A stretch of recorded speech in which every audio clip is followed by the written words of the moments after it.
Greetings, my family in Christ. This one is just hatching out. How about that?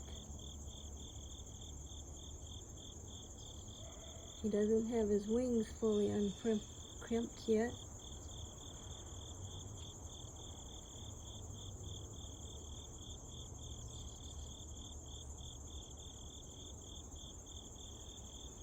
He's moving his proboscis pretty good.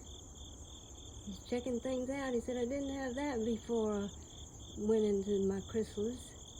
I was just a caterpillar with legs that suctioned everything, and now I've got these wings. What in the world do I do with them?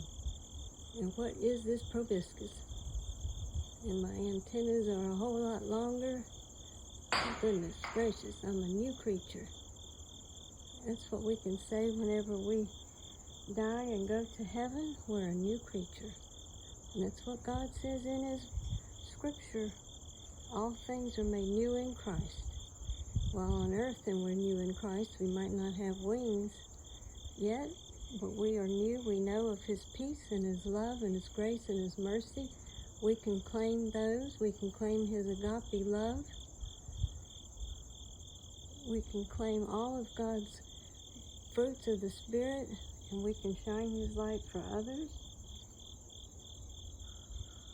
And it will be amazing when we do get to heaven and we're surrounded with His peace and there's no evil, and we have wings too. Be quite amazing.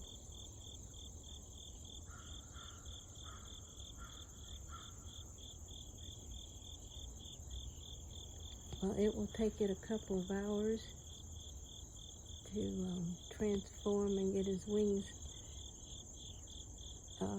dried out. He has to pump fluid and hang upside down for a couple of hours. And he's checking everything out. And he's got a new life.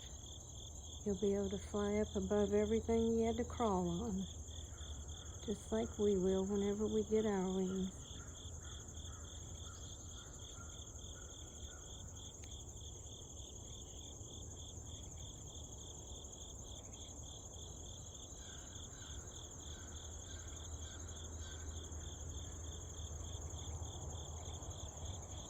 Pretty cool. We thank you, Lord, for these amazing blessings and creatures and the way you have knitted everything together in this world to work so perfectly. There is no factory on earth to create these wings, no designer team to design the wings, no art factory, paint factory. We know all things come from you, Lord. We're so thankful for your love and mercies, your grace and peace that we can claim here. We're just so thankful for everything, Lord. Thank you for this amazing miracle that we can witness.